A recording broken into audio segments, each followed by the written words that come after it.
자, 여러분 안녕하십니까? 반갑습니다. 날씨가 정말 덥네요. 이렇게 덥다라고 하는 느낀 지가 한 2, 3년 전에 그랬는데요. 올해 정말 덥습니다. 더울 뿐만 아니라 코로나 4단계, 그래서 움직이지도 못하고 정말 이런 표현이 적당한지 모르겠습니다만은 아주 최악의 그런 나날들을 보내고 있습니다. 자, 우리가 이럴 때일수록 우리 환경만 탓할 것이 아니라 이럴 때일수록 또 잃는 것이 있으면 얻는 것도 있지 않습니까?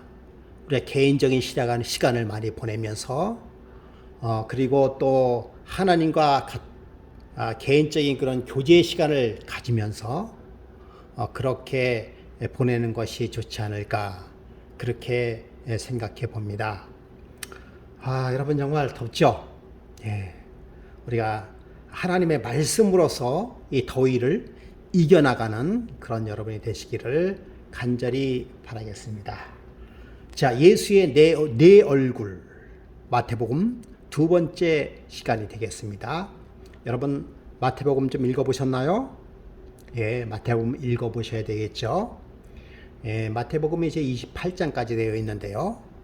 자, 이번에 마태복음 두 번째 시간을 통해서 마태복음 1장이 끝날이라고 생각이 듭니다. 오늘 끝날이라고 생각이 드는데요. 자, 지난주에 생각했던 것 몇 가지를 한번 다시 살펴보도록 하겠습니다. 제 1장 하나님의 아들 예수 그리스도의 탄생에 대한 이야기죠. 자, 질문을 몇 가지 드렸죠. 여러분 생각해 보셨습니까? 첫 번째, 야곱의 다음 계보가 왜 유다인가? 야곱에게는 12아들이 있었는데 유다가 특별히 장자도 아닌데, 그렇다고 유다가 하나님의 말씀을 순종하는 그런 사람도 아닌데 왜 유다인가? 그 이유가 무엇인가를 한번 생각해 보는 시간입니다. 여러분 생각 좀 해보셨어요? 두 번째 질문, 왜 예수님의 족보를 소개했을까? 세 번째 질문, 왜 14대로 소개가 되었는가? 아브라함에서 다윗에서 바벨론에서 그리스도까지 14대로 이렇게 이야기를 하고 있습니다. 왜 그런 것일까를 한번 생각해 보도록 하겠어요. 그 다음에 예수라는 이름의 뜻은 무엇인가? 이건 지난주에 아주 자세하게 설명을 드렸습니다. 임마누엘 뜻이 무엇인가? 그렇죠? 다윗의 자손이라는 의미는 무엇인가? 이 여섯 번째하고 두 번째 질문, 왜 예수의 족보를 소개했는가와 비슷한 질문이 되겠죠. 그렇죠? 예. 자, 그러면 다윗의 족보에 대해서 설명을 좀 해드리도록 하겠습니다. 지난주에 말씀을 드렸기 때문에 이것은 복습이라고 볼 수가 있죠. 자, 예수님은 다윗의 자손으로 불리우죠. 왜 예수님을 다윗의 자손으로 불리웠을까요? 그것은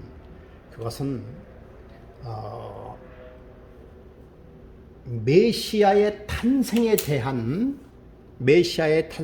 확실성, 즉 다윗의 자손으로 탄생된 그분이 메시아임을 밝히려고 하는 것입니다. 그러니까 예수님의 아버지 요셉도 다윗의 자손이죠. 그렇죠? 그리고 마리아에게는 그리스도라 칭하는 예수가 나니라라고 얘기했어요. 자, 예수님은 육신의 부모가 아니라는 사실을 말하고 있어요. 마리아에게서 그리스도라 칭하는 예수가 나니라라고 했어요. 그래서 요셉은 예수의 아버지 요셉은 육신적인 아버지가 아니라 법적인 아버지라는 것을 뜻하는 것입니다. 그래서 사람의 아들이신 예수님은 하나님의 아들이면서 또 인간의 아들이에요. 그러한 것들이 어디에 기록되어 있다? 성경에 기록되어 있다는 것입니다. 즉 예언되었다라고 하는 것이에요. 그 예언된 그 예수님이 온 인류에 구원을 주시는 메시아이심을 얘기하는 것입니다. 여러분, 예수님이 메시아라고 하는 사실은, 또 그 예수님이 이렇게 족보로 나와 있다고 하는 사실은 우리 예수 그리스도를 뭐해서요? 더듬어서 찾아볼 수 있다라고 하는 것입니다. 그때 당시에 예수라고 하는 이름이 상당히 많이 있었어요. 여러분도 잘 아시다시피 지난주에도 말씀을 드렸죠. 제2정호라고는 이름이 쳐보면은 상당히 많이 나와 있습니다. 그 중에서 금호행복교회 담임 목사인 이정호를 찾으려고 하면 뭘 알아야 돼요? 족보를 알아야 됩니다. 그의 아버지가 누구고 또 자식들이 누구고 손자가 누구인지를 알아야 금호행복교회 담임 목사인 이정호가 바로 그 사람이다라고 알 수가 있는 것입니다. 마찬가지예요. 마찬가지로 우리를 구원하기 위하여 오신 메시아이신 예수님인 그 예수님이 정말 맞는가를 알기 위해서는 바로 그 예수님이 탄생된 그 예수가 성경의 예언에 맞는가를 알아봐야 된다라고 하는 것입니다. 그래서 나사렛에 탄생한 그 예수는 다니엘이 이야기하고 성경 전반적으로 나타나고 꼭 오시는 메시아 예수 그리스도를 나타내는 것입니다. 그러므로 확실한 것이죠. 그러므로 여러분, 우리의 구원자이신 예수님은 이 땅에 분명히 오셨습니다. 우리가 그분을 믿을 수 있는 것이죠. 자, 예수라는 뜻은 뭡니까? 간단히 얘기하면 뭡니까? 구원자예요, 구원자. 조금 더 넓이 얘기하면 뭡니까? 예수라는 뜻은요? 자기 백성을 죄에서 구원하심이니라. 자기 백성을 구원하실 자라고 하는 것입니다. 원래 예수는 히브리어로 여호수아는 여호와는 구원이시다라는 뜻을 가지고 있어요. 여호수아는 뭡니까? 누굽니까? 그렇습니다. 모세의 후계자예요. 바로 여호수아는 예수와 동일한 인물로서 메시아를 예표하는 인물이 됩니다.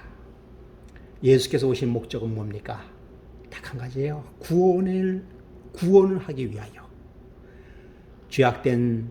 죄악에 빠져서 허덕이는 사람들을 구원하기 위하여 이 땅에 오셨다는 사실입니다.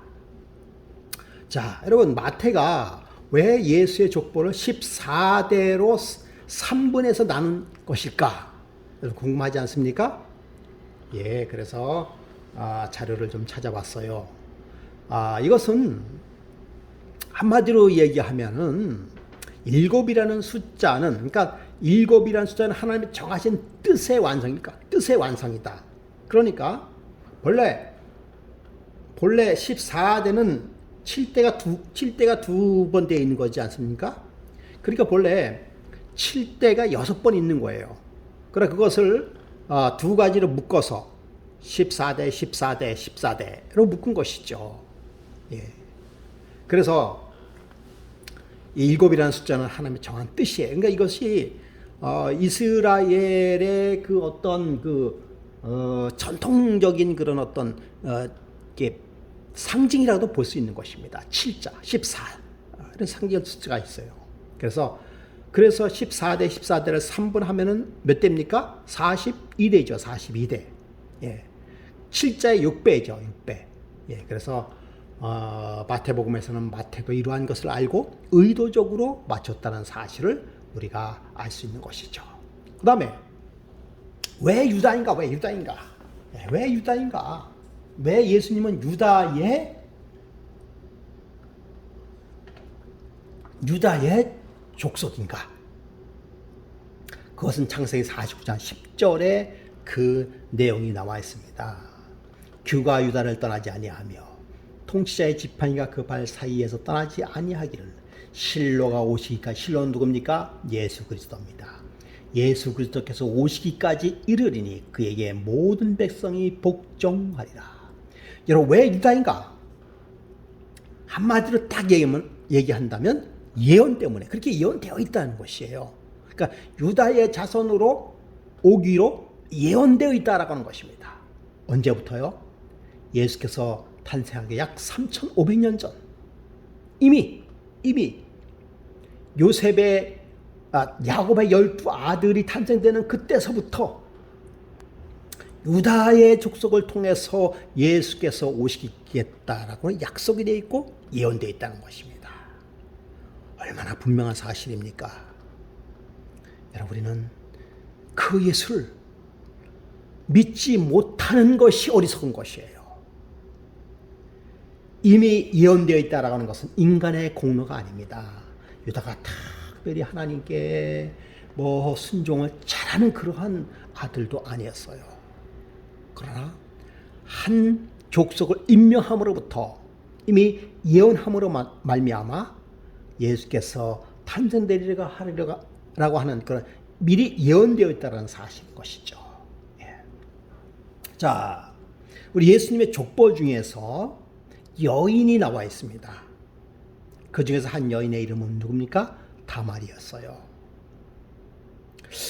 왜 예수님의 족보 중에서 다말이라고 하는 여인이 나올까? 오늘 인물 연구를 몇 가지 좀 하겠습니다. 다말이고, 그리고 다말이라는 여인은 또 어떤 사람일까? 우리가 그 사실을 좀 한번 연구해 보도록 하겠습니다. 다말은 유다의 장자인 엘의 아내였어요. 그러면 이 엘은 첫째 남편이에요. 첫째 남편은 죽고 그의 남편의 동생인 오난에게 시집을 가게 되었습니다. 그런데 이 오난은 대를 이을 생각은 없어요. 그 다음에 부도덕한 행위를 하고 또 그러자 하나님 앞에 죽게 됩니다. 그래서 유다의 셋째 아들인 셀라가 장성하기를 기다려야 했습니다. 그때는 이렇게 형사취수제도라고 해서 그 남편이 죽으면 남편의 동생에게 시집을 가게 됐어요. 예. 그것이 그 전통이었습니다. 셀라가, 그러니까 셋째죠. 셋째 어려. 그러니까 이 다말이 참 희망이 없지 않습니까? 엘은 먼저 죽지요. 오나는 하나님께 부도덕한 행위를 함으로써 하나님 앞에 또 죽게 되죠. 그 셋째 아들인 셀라는 어리죠. 그래서 다말이 이 창녀로 분장을 해서 그 시아버지인 유다와 정을 통하게 됩니다. 참 성경에는 그렇게 아름답지 못한 이야기도 많이 나오고 있습니다. 성경이 얼마나 솔직한 이야기인가요? 성경이 인간의 삶을 그대로 이야기하는 것 아니겠습니까? 그런 가운데서도 하나님의 섭리가 있다는 사실을 여러분, 우리에게 힘이 됩니다. 그렇다고 우리가 다말 같은 그러한 삶을 산다라는 건 아닙니다. 예. 그러니까 다말인 창녀로 분장해서 유다, 그 시아버지와 정을 통해서 쌍둥이를 납니다. 그 쌍둥이 이름이 베레스와 세라예요. 예. 그래서 사실은 부정한 사람들이지만 그 죄인을 사랑하고 죄인을 구원하는 하나님의 뜻이 거기에 서려 있는 것이에요. 이 다말은 어떤 여인인가 하면 이게 아시다시피 그러니까 자식을 낳으려고 하는, 자식을 이으려고 하는 아주 집착이 강한 그런 여자였어요. 이 다말이 그렇게 하는 것을 유다가 몰랐죠. 유다도 나중에 그 소문에 며느리 다말이 이렇게 안 좋은 일을 한다라는 소문이 쫙 퍼지니까 유다가 창피해가지고 다말을 어떻게 하려고 그랬어요? 죽이려고 그랬어요. 죽이려고 할 때 이 다말이 얘기합니다. 시아버지에게 여차저차 해가지고 내 뱃속에 있는 그 아기는 당신의 시아버지 아들입니다. 그 살려줬어요. 가서 살려줬습니다. 예. 그렇게 해서 다말은 누구의 계보가 됐습니까? 예. 그렇게 해서 다말은 유다의 계보가 되었다는 것이에요. 하나님의 계보가 됐다라는 것입니다. 아까도 얘기했지만 예수는 구원하실 자라는 뜻을 가지고 있죠. 자기 백성을 구원하실 자라는 것이에요. 여기서 참 우리가 생각해 볼 것은 자기 백성이라는 것입니다. 자기 백성. 자기에게 소속된 백성. 하나님께서는 다 자기 백성을 구원하시기 위해 이 땅에 오셨다라는 것입니다. 네. 자, 아까 다말의 이야기가 하다가 이제 다른 이야기 또 나가는데요. 처녀가 잉태하여 아들을 낳는다는 말은 이사야 7장 14절의 말씀을 인용한 것입니다. 그때 당시에 배경이 무엇일까? 그러니까 이사야 선지자 당시에 이미 메시아에 대한 확실한 그런 예언이 베풀어졌어요. 그때 당시에는 기원전 7세기입니다. 유다 왕 아하스는 북이스라엘의 왕 베가와 아람 왕 르신의 동맹으로부터 위협을 받고 있었어요. 이 위기에서 왕과 백성들은 그냥 절망에 빠져서 불안과 그런 절망 속에 휩싸였게 살고 있었습니다. 그때 이사야는 그 불안과 절망에 휩싸여 있는 그 백성들에게 희망의 메시지를 주는데 그것이 바로 메시아에 대한 메시지입니다. 너희도 그렇게 지금 우리가 어렵고 힘들지만 우리가 절망할 것이 아니다. 곧 얼마 있어서는 우리를 구원하기 위한 메시아가 탄생될 것이다. 처녀가 잉태하여 아들을 낳으니 그 이름을 예수라 하라. 처녀가 잉태하여 아들을 낳겠다라고 하는 놀라운 일을 그 이사야 선지자는 이스라엘 백성들에게 구원의 기회로 희망의 메시지를 전해준 것입니다. 이것은 역사적인 배경을 얘기하고요. 그 역사적인 배경을 넘어서 하나님의 섭리를 이야기하는 것입니다. 다윗의 혈통은 결코 망하지 않을 것을 얘기하고요. 마리아의 몸을 빌린 것이지만 그러나 결코 마리아의 피나 또 요셉의 피가 섞여져 있는 것이 아니에요. 여러분 우리가 지난주에 신은경 이사님하고 좀 이야기 좀 했지만요. 보통 우리가 정자와 난자를 통해서 그죠? 정자와 난자가 이렇게 합해져서 착상이 되지 않습니까? 그걸 이제 우리가 임신이라고 얘기하잖아요. 예. 그러니까 정자 남자가 이미 만난 다음에 착상이 되는 거지 않습니까? 그런데 마리아는 성령으로 잉태했어요. 그런 다음에 착상한 거예요. 그러니까 인간의 피가 섞이지 않고 단지 마리아의 몸을 빌려서 뭐 한 것입니까? 자라난 것이죠. 그러니까 혈통적으로 틀린 것이에요. 여러분 그것을 잘 아시기 바랍니다. 그래서 예수님은 신인이세요. 100% 인간이시고 100% 뭐 한 것입니까? 100% 인간이시고 100% 신이십니다. 참 오묘죠. 이성으로는 이해할 수 없는 것입니다. 사실은 우리가 믿어야 되는 것이죠.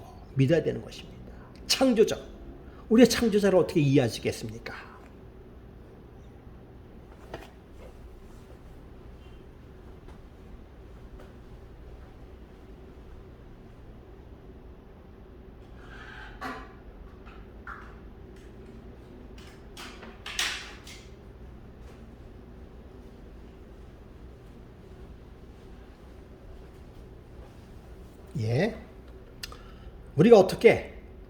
우리가 어떻게 창조자를 이해할 수 있겠습니까? 우리가 창조자를 이해하는 것은 뭐 하는 것입니까? 어떻게 보면 불가능한 일이죠. 그럼에도 우리가 또 이해할 수 있게 하나님께서 우리를 인도해 주시는 것입니다. 자, 이제 인물 연구로 좀 들어가겠습니다. 20분이 가까우는데요. 한 20분 동안 우리가 요셉은 어떤 사람인가를 한번 연구해 보도록 하겠습니다. 자, 마태복음 1장 16절에 요셉은 마리아의 남편 야곱은 마리아의 남편 요셉을 낳으니 마리아에게서 그리스도라 칭하는 예수가 나니라.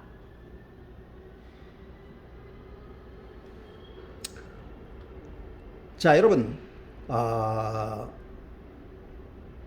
여기서 요셉이 나왔어요. 요셉이. 그죠? 요셉이 나옵니다. 자, 요셉의 가정의 배경을 한번 살펴보도록 하겠습니다. 자, 요셉의 가정의 배경은 그리스도의 탄생과 관련되어 있어요.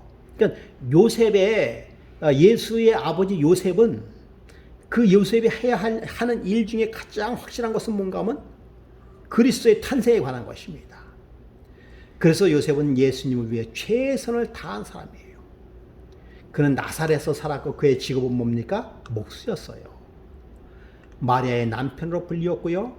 예수의 탄생 이후 그는 잊혀진 사람으로서 성경에 별로 중요한 인물로 등장하지 않습니다. 그냥 메시아의 탄생과 생애 속에서만 중요한 인물로서 알려진 그런 사람이에요. 그는 의로운 사람이었습니다. 이미 정원하였을 때 마리아의 잉태 소식을 듣게 되었어요. 참 이해하기 어렵지 않습니까? 예. 그래서 그는 의롭고 분별력이 있는 사람이었어요. 그 나이가 좀 많은 것으로 알고 있죠? 그는 조용히 관계를 끊으려고 했습니다. 여러분, 정혼했다라고 하는 것은 이미 결혼을 했죠. 그렇죠? 결혼을 했습니다. 결혼을 했지만은 아직 합방하지 않은 상태에서 잉태를 했으니까 관계를 끊으려고, 소문내지 않고 관계를 끊으려고 했어요. 여러분, 충격 받았겠죠? 예. 그러나 그는 그를 예수 그리스도를 자신의 아들로 인정하고 마리와 함께 삼촌인 엘리사벳을 보기 위해 헤브론으로 떠났던 것입니다. 그 헤브론에서 그 요셉은 꿈을 꾸게 됩니다. 첫 번째 꿈을 꾸게 되죠. 마태복음 1장 20절에서 21절에 이 일을 생각할 때 주의 사자가, 이 일을 생각할 때 이거 정말 어떻게 이 내 부인이 임신할 수가 있을까? 아이를 뵐 수 있을까? 라고 생각할 때 주의 사자가 마리아에게 요셉에게 이야기합니다. 다윗의 자손 요셉아, 내 아내 마리아 데려오기를 무서워하지 말라. 그에게 잉태된 자는 성령으로 된 것이라. 아들을 낳으리니 이름을 예수라 하라. 이는 그가 자기 백성을 그들의 죄에서 구원할 자심이라 하시니라. 자, 마리아가 이제 헤브론에 가 있는 동안 요셉은 혼자서 있었어요. 그는 성급하게 행동하지 않고 인내한 사람이었습니다. 그런 인내한 요셉에게 꿈의 천사가 그에게 나타나서 마리아 되기를 무서워하지 말라. 잉태된 자는 성령으로 된 자라. 그 아들을 낳으리니 이름을 예수라 하라. 라고 놀라운 일을 해주셨습니다. 계속해서 이 모든 일이 된 것을 주께서 선지자로 하신 말씀을 이리로 하십니다. 여러분, 이 주께서 선지자로 하신 말씀을 이리로 하심이나라고 하는 이 천사의 말씀을 듣고 이 요셉은 맞구나라는 것을 알았어요. 보라, 처녀가 잉태 아들을 낳으니 그 이름을 임마누엘이라 하라. 이는 번쩍한즉 하나님이 함께 하신다 함이라. 여러분, 계속해서 천사는 이 요셉을 설득했습니다. 그런데 여러분, 근거 있는 설득을 했어요. 주께서 선지자로 하신 말씀을 이리로 하셨다라고 하는 거예요. 이 선지자로 하신 말씀이 뭡니까? 구약이죠, 구약. 구약에 하신 말씀이 이루어진다는 사실을 천사는 이야기하고 있었어요. 그럼 여러분, 요셉은, 다윗의 자손 요셉은 구약 성경을 알고 있었을까요? 네, 알고 있었습니다. 그렇구나. 이 요셉은 이해할 수 있었습니다. 잉태 사실을 확인했죠. 예언의 성취라고 그랬죠. 천사의 말을 이미 알고 있는, 그는 구약을 연구했어요. 그는 예언을 알고 있었습니다. 이사야 7장 14절에 그러므로 주께서 친히 징조를 너에게 주실 것이라. 보라, 천자가 잉태하여 아들을 낳을 거니 그 이름을 임마누엘이라 하라. 이사야 7장 14절에 이 놀라운 기별을 누가 알고 있었다는 것입니까? 요셉은 알고 있었다라고 하는 것입니다. 그러므로 여러분, 그는 자신이 메시아의 생애의 한 부분을 수정 들어야 할 것을 알았다라고 이야기하고 있습니다. 그래서 요셉은 순종합니다. 마태복음 1장 24절에 요셉이 잠에서 깨어 일어나 주의 사자의 분부대로 행하여 헤브론에 가 있는 아내를 데려왔습니다. 그가 아들을 낳기까지 동침하지 아니하였더니 나오미의 이름을 예수라 하니라. 아내를 데리고 오고 순종하기를 하고 진정한 아내로 맞이하는 요셉의 모습을 보게 되는 것입니다. 그는 가족을 보호한 사람이었어요. 가족을 보호한 두 번째 꿈을 꿨습니다. 여러분 마태복음 2장은 아직까지 들어가지 않았지만은 우리가 요셉을 연구하면서 요셉의 두 번째 꿈까지도 우리가 한번 생각해 보도록 하겠습니다. 그들이 떠난 후에 주의 사자가 요셉에게 현명하여 이르되 헤롯이 아기를 찾아 죽이려 하니 일어나 아기와 그의 어머니를 데리고 애굽으로 피하여 내가 내게 이르기까지 거기 있으라 하시니 요셉이 일어나서 밤에 아기와 그 어머니를 데리고 애굽으로 떠나가 헤롯이 죽기까지 거기 있었으니 이는 주께서 선지자를 통하여 말씀하신 바 애굽으로부터 내 아들을 불렀다 함을 이루려 함이니라. 참 하늘에 계신 하나님도 정확하신 분이시에요. 그러나 여러분, 예수님의 육신의 아버지 요셉은 말씀을 연구하는 사람이었습니다. 말씀이 그대로 이루어졌을 때 그는 순종했어요. 여러분, 오늘날 하나님의 말씀이 이루어지고 있습니까? 네. 우리가는 코로나 시대를 맞이하고 있습니다. 코로나 4단계. 오늘 들어보니까 4단계가 또 2주 연장한다라고 이야기하고 있습니다. 우리나라도 하루에 1,500명에서 1,800명까지 지금 확진자가 나타나고 있습니다. 전혀 없는 재앙이에요. 그리고 또 전혀 없었던 그런 폭우로 인하여 많은 사람들이 죽음을 당하고 또 이 기온 상승으로 인하여 많은 사람들이 어려움을 당하고 있습니다. 전에 보지 않은, 전에 당하지 않은 그런 많은 어려움들을 당하고 있는 것이죠. 여러분, 이러한 것들이 다 성경에 뭐 했습니까? 예언되어 있는 것이죠. 예언되어 있는 것입니다. 그러나 여러분, 우리가 성경을 자세히 연구해보고 마태복음을 연구해보고 다니엘서를 연구해봄으로 인해서 우리가 이 시대에 어떠한 상황임을 우리가 아는 것은 매우 중요하다는 사실을 여러분 기억하시기 바랍니다. 이제 이 헤롯이 아기를 뭐라고 했습니까? 죽이려고 했어요. 2장에서 쭉 그런 내용입니다. 그래서 하나님의 경고하심으로써 요셉과 마리아는 헤롯 땅에 들어가지 않고 다른 길로 가려고 떠납니다. 요셉은 천사의 지시에 정확하게 순종하였어요. 그래서 또 하나의 예언이 어떻게 되는 것입니까? 성취하게 되었습니다. 자, 요셉의 직업은 뭐였다고요? 목수였습니다. 목수.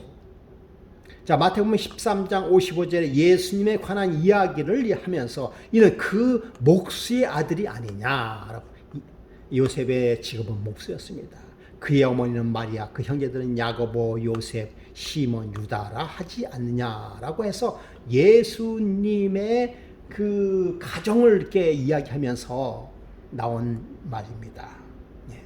요셉은 나사렛 지방의 목수였어요. 그래서 예수님의 직업도 뭐였어요? 목수였어요. 요셉은 예수에게 뭘 가르쳤습니까? 목수 일을 가르쳤어요. 또 이 사람이 마리아들 목수가 아니냐? 야고보와 요셉과 유다와 시몬의 형제가 아니냐? 그 누이들이 우리와 함께 여기 있지 아니하냐 하고 예수를 배척한지라라고 얘기했어요. 그는 목수였고 마리아의 아들이었고요. 그리고 형제도 있고요. 자매도 있어요. 육신의 형제들이 있었습니다. 배다른 형제죠. 배다른 형제입니다. 누이가 있었어요. 그죠? 누이가 있었어요. 그래서 예수님은 육신의 형제가 있었다는 사실도 우리가 알 수가 있는 것입니다. 자, 요셉은 예수를 돌아보았습니다. 누가복음 2장 51절에 예수께서 함께 내려가서 나사렛에서 이르러 순종하여 받들더라. 여러분, 누가요? 요셉이 순종하여 받들더라. 요셉이 아니고 예수께서 나사렛에서 이르러 순종하여 받들더라. 그의 어머니 이 모든 말을 마음에 두니라. 예수는 지혜와 키가 자라가며 하나님과 사람에게 더욱 사랑스러워하시더라.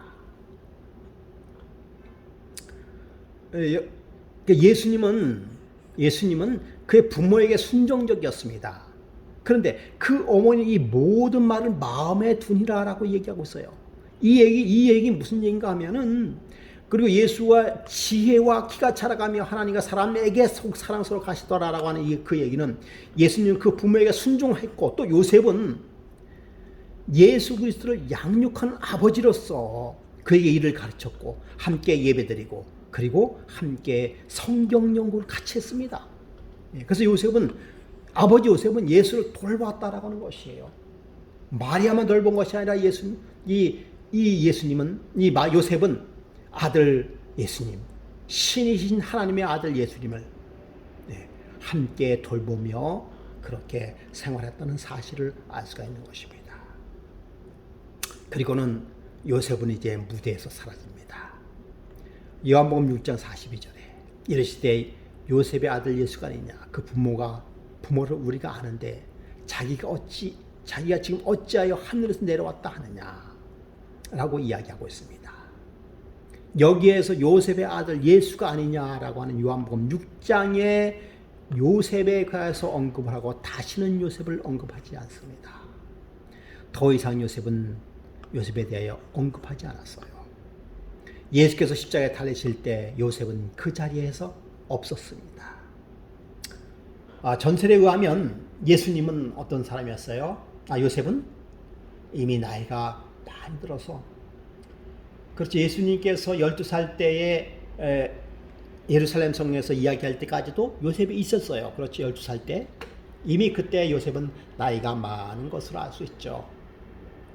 그 다음부터 요셉은 얼마 안 있어서 돌아가시고, 그런 요셉은 예수님은 홀어머니 마리아를 모시고 있다는 사실을 알게 됐죠. 그러면서 예수께서 십자가에 달려 돌아가실 때에 홀어머니를 보시면서 예수님은 그의 어머니를 제자들에게 맡겼다는 사실을 알 수가 있는 것이죠. 이렇게 해서 요셉은 그 무대에서 끝나게 됩니다. 온 인류를 구원하기 위하여 오신 예수 그리스도, 그 예수님은 아기로 탄생되셔서 우리 인간과 똑같은 그런 과정을 거치면서 육신의 아버지인 요셉과 마리아의 도움을 받았습니다. 그리고 그 예수님이 거룩한 하나님의 아들이심을 알았던 그 육신의 아버지 요셉은 예수 그리스도를 잘 섬겼다라고 하는 사실을 성경을 통해서 우리는 알 수가 있는 것입니다. 여러분, 예수님, 죄인을 구하러 오시는 그 예수님, 여러분, 그 예수님을 믿으시기 바랍니다. 얼마든지 믿을 수 있는 증거를 우리에게 보여주셨던 것입니다. 안 믿기가 너무 어려워요.